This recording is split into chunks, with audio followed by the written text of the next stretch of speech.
Hola, ¿qué tal? Muy buenas tardes. El día de hoy vamos a ver una introducción a lo que es la terapia cognitivo-conductual. Esto puede ayudar tanto a los profesionales de la salud mental como a las personas que estén interesadas en tomar terapia bajo este enfoque.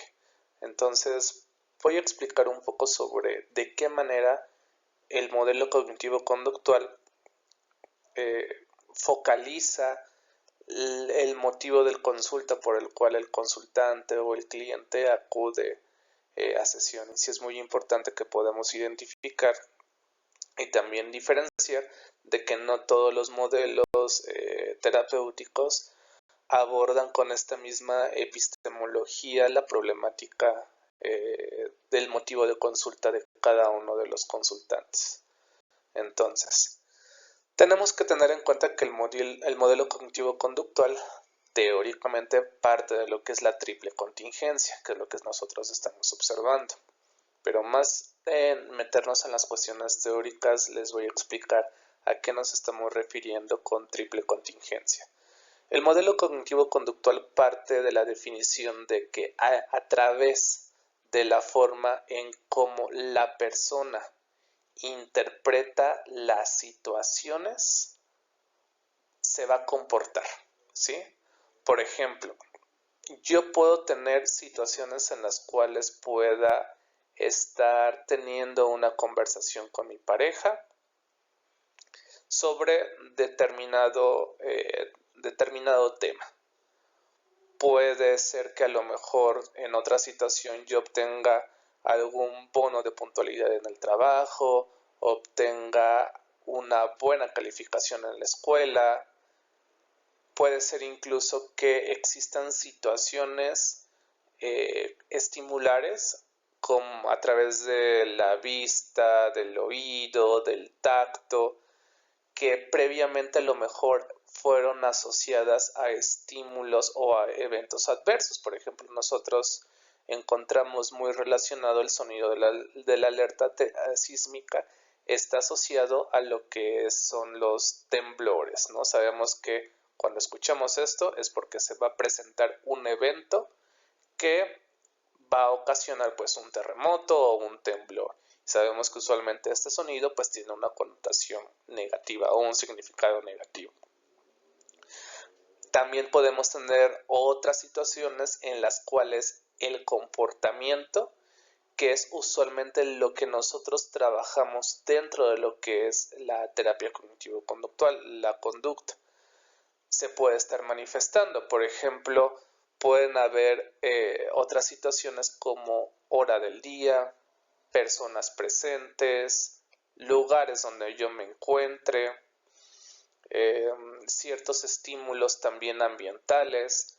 Todos estos factores que nosotros encontramos en las situaciones nos van a detonar ciertos pensamientos y la forma en cómo nosotros interpretemos dichas situaciones. A lo mejor yo estoy discutiendo con mi pareja o yo estoy hablando sobre determinada temática y pueden venir pensamientos a mi mente sobre la acción que ella está teniendo o la acción que también mi pareja puede pensar o interpretar sobre lo que yo estoy diciendo o la forma en cómo yo estoy hablando. Entonces, de lo real me va a detonar pensamientos, que es justamente esta forma en cómo yo estoy interpretando mi realidad. Hay situaciones, por ejemplo, como les comentaba, donde obtengo algún resultado positivo, alguna nota positiva, y bueno, vienen también pensamientos a mi mente, usualmente relacionados con este evento. A lo mejor me fue muy bien en la práctica, qué bueno que me dieron mi bono de puntualidad, voy a celebrar, a lo mejor pensamientos que me puedan estar generando estados emocionales de enojo.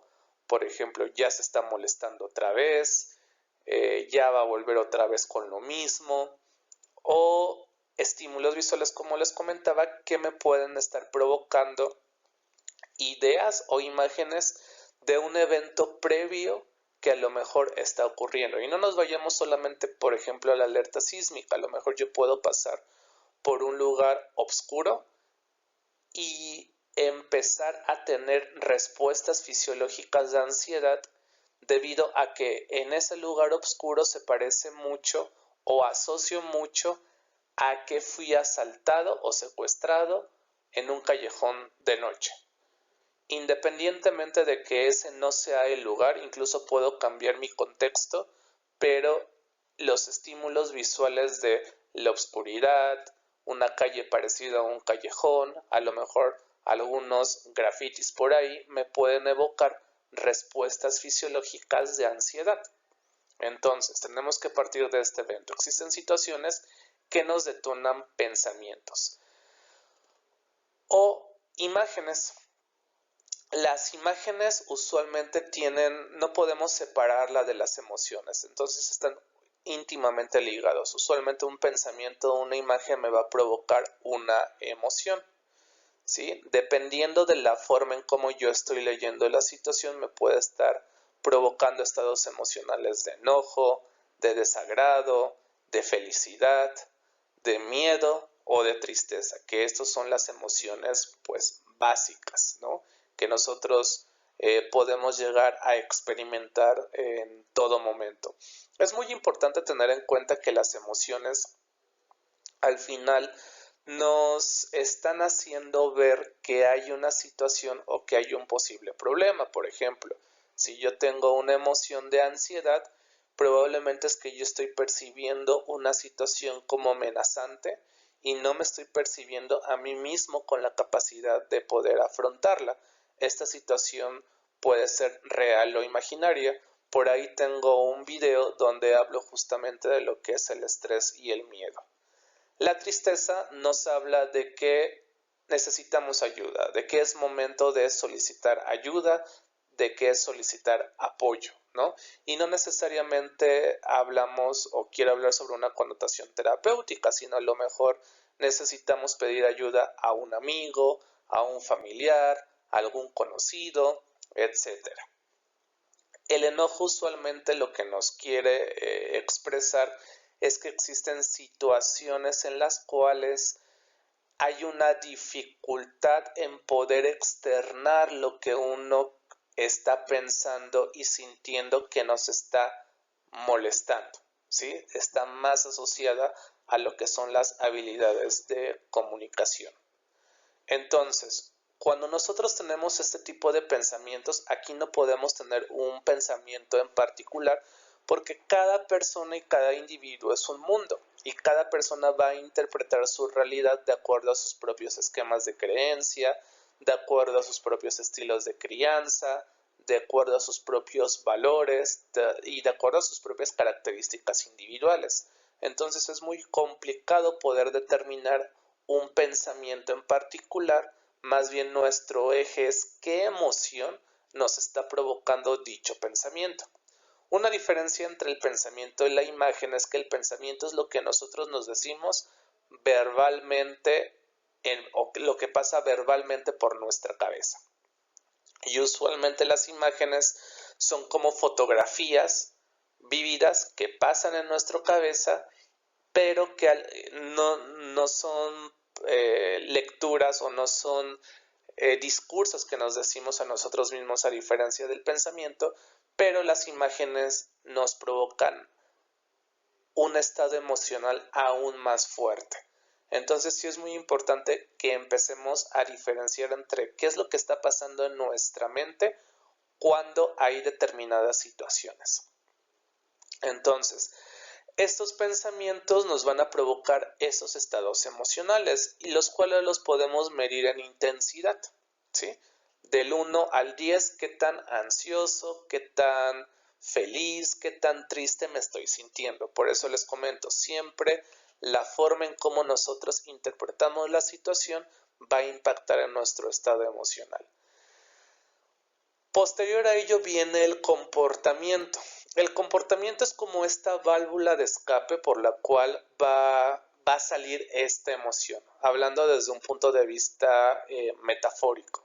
Al final, si yo tengo un estado emocional de felicidad, lo que yo voy a buscar es incrementar dicho estado emocional positivo. ¿Cuántas veces a lo mejor los estudiantes al obtener un bono de puntualidad o un bono, o una calificación aprobatoria, pues se van a celebrar con los amigos y van a consumir a lo mejor alcohol? Entonces, el pasar momentos agradables con otros, el consumo de alcohol, lo que ocasiona es un incremento en dichos estados emocionales positivos. Por el lado del enojo, existen diferentes formas. Si nosotros estamos teniendo pensamientos que nos provocan estados emocionales de enojo, la válvula de escape pueden ser diferentes formas comportamentales. Por ejemplo, puede ser a través de gritos, puede ser a través de aventar cosas, romper cosas, o incluso quedarse callado, que es una ausencia de un comportamiento que debería de estar presente. Pueden incluso venir pensamientos rumiantes sobre esa situación que nos provocan todavía aún más esos estados emocionales de enojo. Al final, el cuerpo humano siempre va a buscar un equilibrio, y el equilibrio lo va a encontrar a través de la forma en cómo nos comportamos para poder regular estos estados emocionales que son provocados por dichos pensamientos, de la forma en cómo estoy interpretando mi realidad. Existen situaciones, por ejemplo, con la alerta sísmica, donde no necesariamente pasa por la parte de pensamientos o imágenes, sino pasan directamente a lo que son respuestas fisiológicas de ansiedad o de miedo. Puede ser opresión en el pecho, latidos acelerados, entumecimiento u hormigueo, sudoración no debida al calor, incluso falta de aire, etcétera. Son esas respuestas fisiológicas. También es una forma de comportamiento. No solamente lo podemos encontrar ante estímulos visuales, sino también ante situaciones a lo mejor en las cuales, como les comentaba, yo estoy percibiendo que es amenazante, ¿no? Yo estoy percibiendo que es amenazante, pero lo más importante es que no me percibo con la capacidad de poder responder ante esa situación, de poder resolverla. Entonces, por el lado de la ansiedad, yo puedo tener tres tipos de respuesta. Una respuesta de evitación o escape. A lo mejor ante situaciones sociales me pongo ansioso por pensamientos de que me van a criticar y tengo un comportamiento por el cual a lo mejor evito esa situación social o no acudo a ese evento social. Por ende, vamos a encontrar aquí las consecuencias inmediatas. Estas consecuencias inmediatas no son las negativas, sino las consecuencias inmediatas son las que ocurren inmediatamente, como su nombre lo dice, después del comportamiento.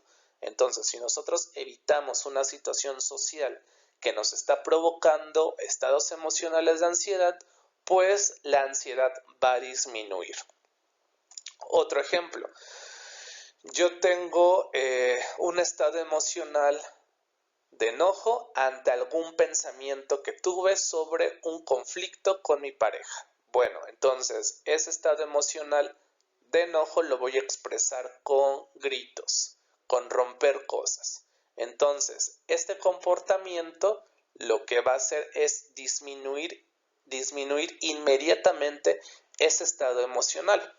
¿Cuántas veces a lo mejor no hemos hecho o hemos escuchado hablar de que una persona cuando está enojada, además de estas conductas, a lo mejor puede incluso hasta llorar, ¿no? Entonces, ese comportamiento consecuente a este estado emocional de enojo, lo que va a ocasionar es que ese estado emocional de enojo disminuya y nos sintamos más tranquilos. Entonces, ¿qué pasa dentro de qué es justamente esta consecuencia inmediata? La parte de ir a celebrar con los amigos, como les mencionaba, es un incremento de estos estados emocionales positivos. Otra forma de respuesta ante la ansiedad no solamente es evitación o escape, sino también podemos actuar en función de la lucha, o en ese sentido tener comportamientos agresivos, no por estados emocionales de enojo, sino también por estados emocionales de ansiedad. ¿Cómo se puede manifestar la tristeza? Yo tengo alguna situación, a lo mejor rompo con mi pareja o repruebo en mi examen y vienen pensamientos a mi cabeza, que es la forma en cómo yo leo esta situación de soy una persona ineficaz, me está provocando culpa, me siento responsable, entonces me empiezan a provocar estados emocionales de tristeza y a lo mejor puedo tener comportamientos como aislamiento, puedo quedarme en casa llorando, puedo quedarme en casa durmiendo, puedo quedarme en casa comiendo más. Y ese comportamiento lo que va a ocasionar es como les comentaba, el cuerpo humano al final de cuentas busca una homeostasis.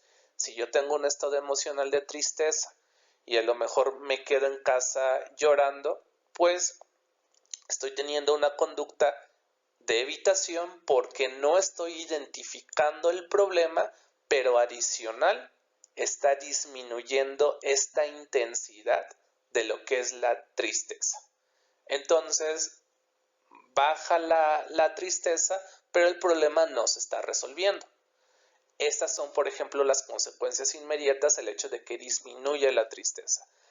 A la larga, la persona o el individuo, si continúa con este tipo de comportamientos, algunas ocasiones puede ser funcional, pero cuando usualmente una persona busca tratamiento es porque lo que se está haciendo o la forma en cómo se está actuando ante determinadas situaciones ya no le está siendo suficientemente eficaz. Es decir, ya no le está sirviendo la forma en cómo está actuando. ¿Por qué? Porque ahí el estado emocional a lo mejor incrementa o incluso tiene consecuencias ya a corto, mediano o largo plazo que son las negativas, las que usualmente nosotros vemos. Y estas consecuencias negativas, derivado de nuestros comportamientos, podemos verla manifiesto en diversas áreas de la vida, por ejemplo, el área académica laboral, el área física y salud, el área de ocio e intereses, el área de obligaciones y el área personal.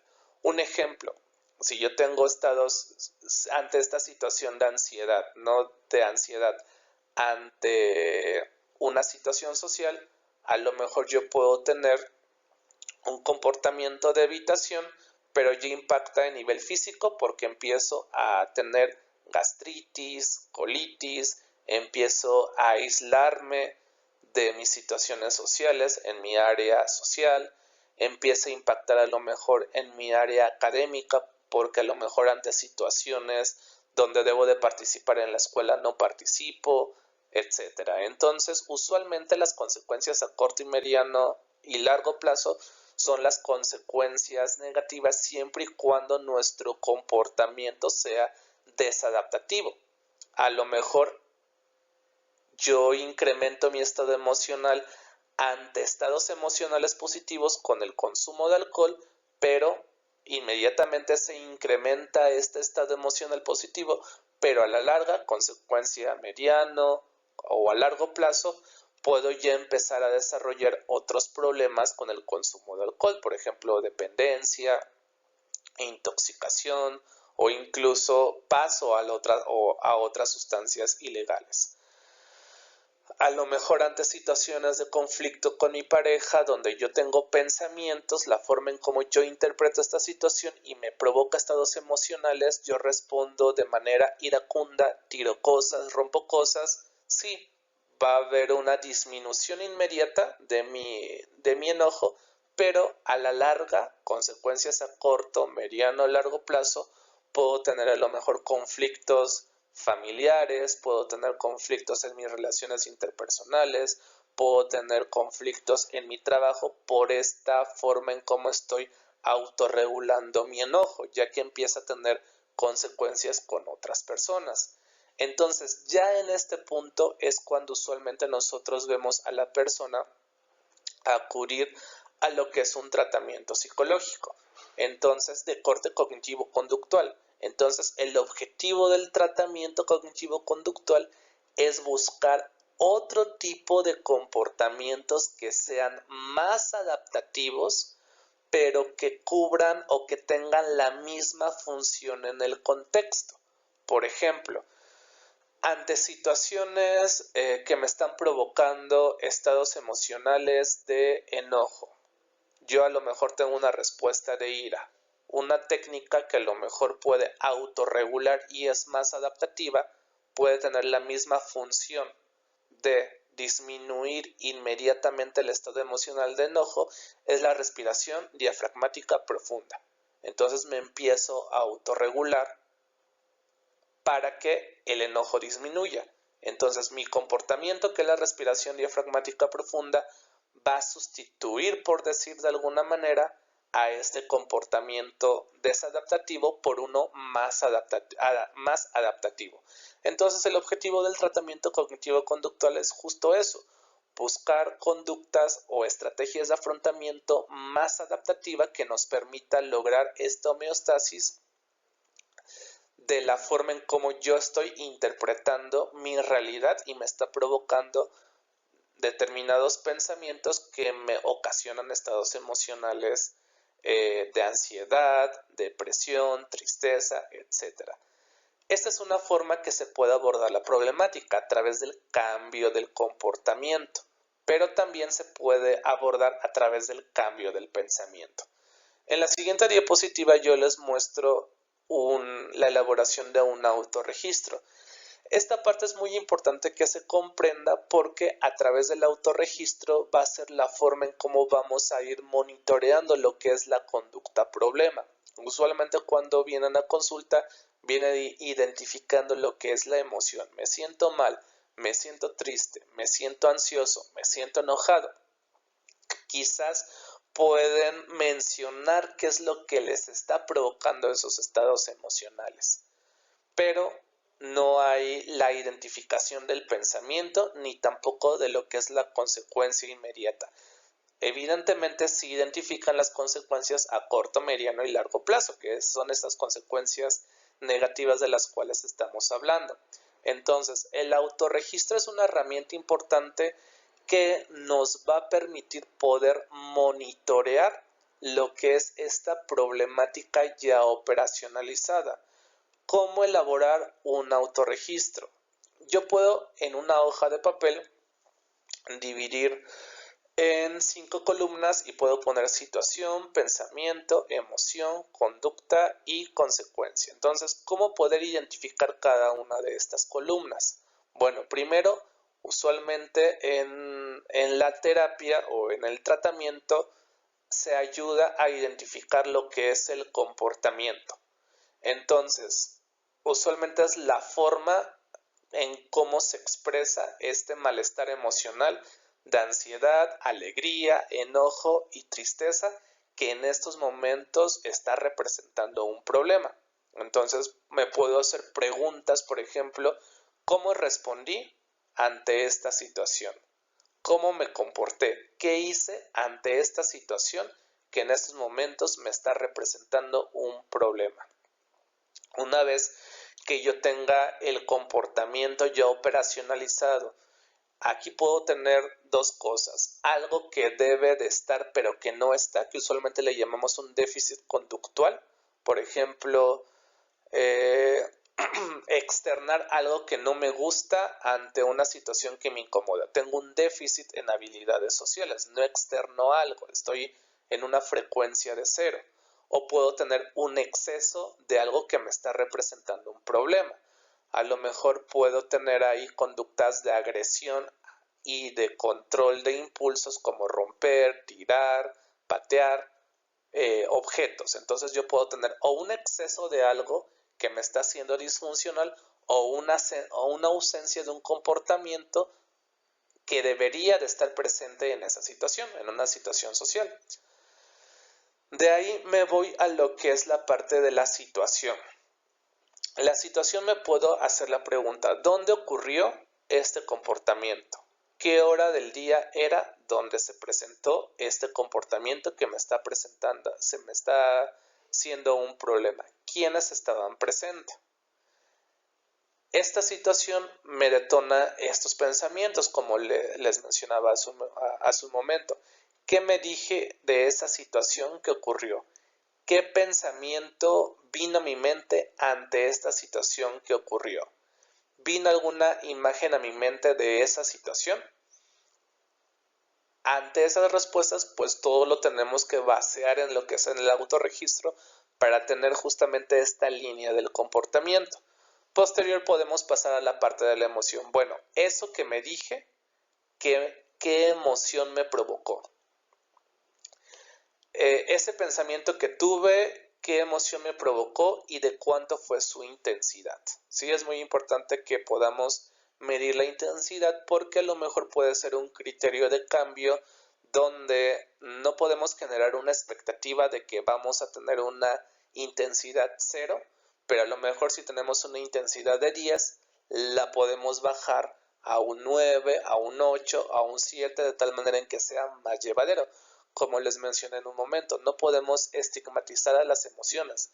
Las emociones tienen un papel evolutivo, solamente que hay emociones que nos llevan a tener comportamientos que a lo mejor dichas emociones tienen una intensidad muy elevada, que el objetivo justamente es disminuir dicha intensidad adicional al comportamiento y por ende lo que nos decimos ante esta situación.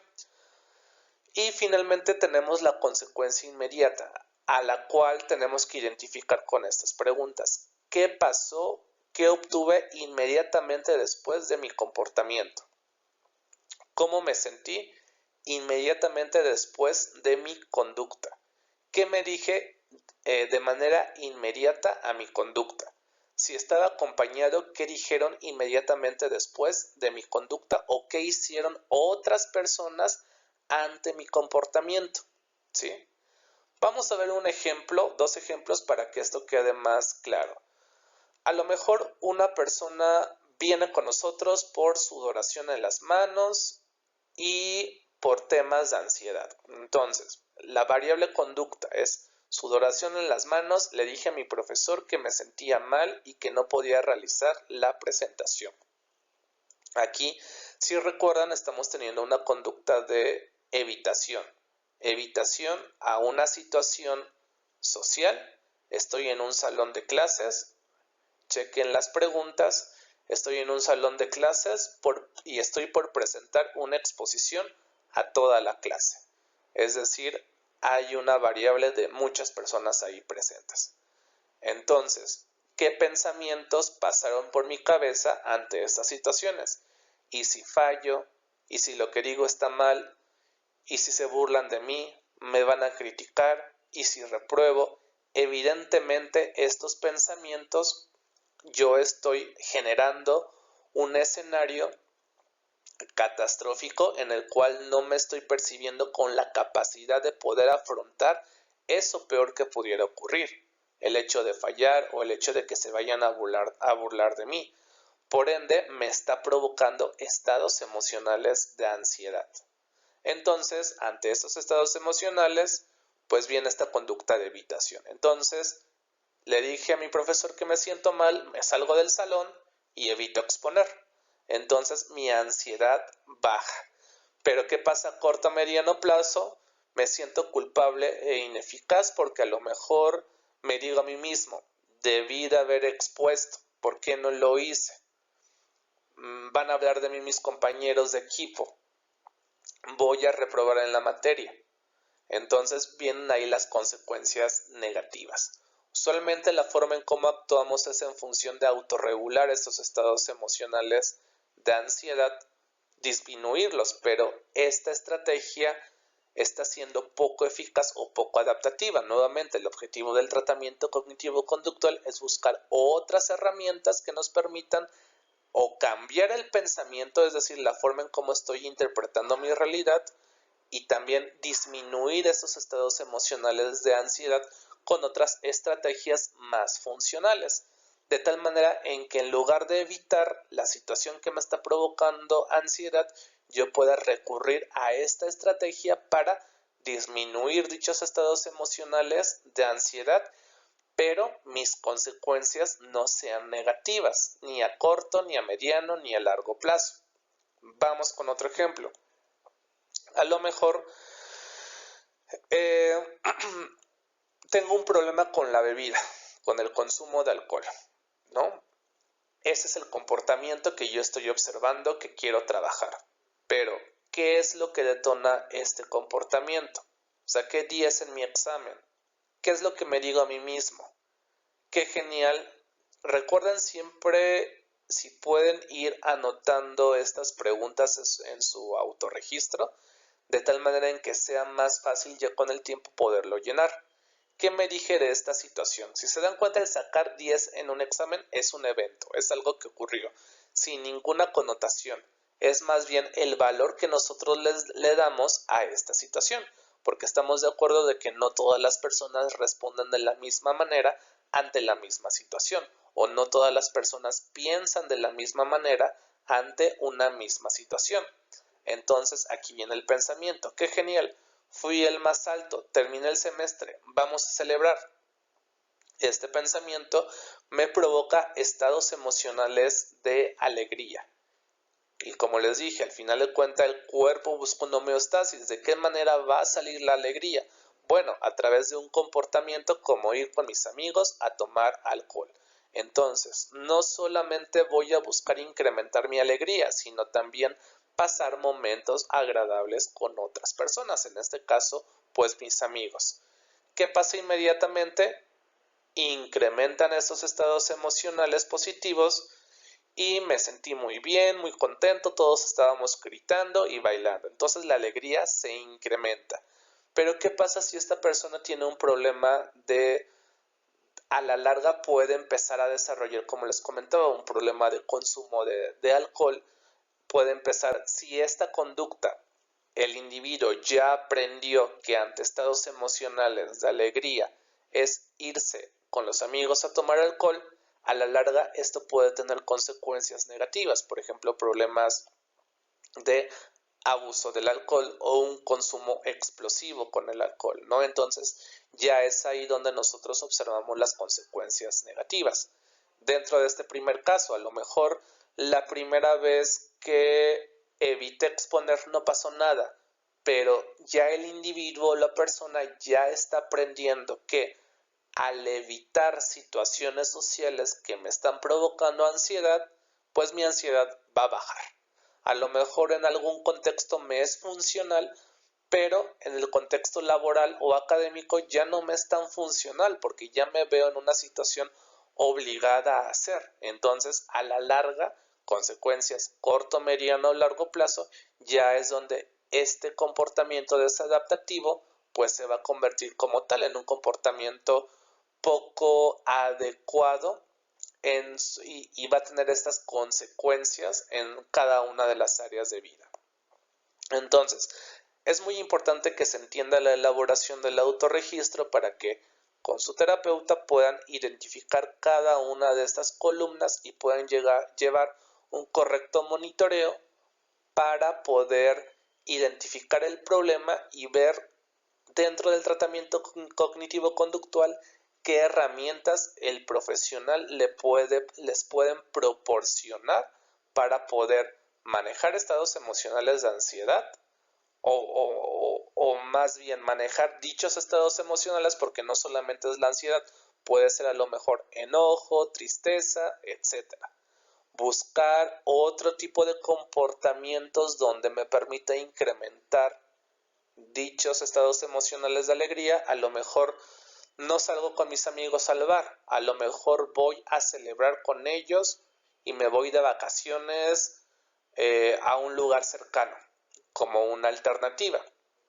Entonces se puede trabajar dentro de este enfoque a través de manejar el estado emocional, cambiar el pensamiento o brindar otras estrategias conductuales para autorregular dichas emociones, de tal manera en que de tal manera en que tenga este comportamiento la misma función que esta conducta desadaptativa tenía, pero sea más funcional y no tenga consecuencias negativas a corto, mediano o largo plazo, ¿sí?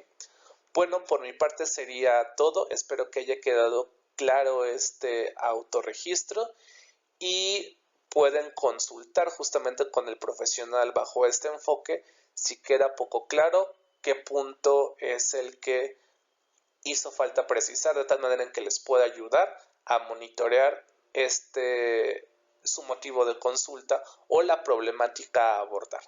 Que tengan muy buena tarde.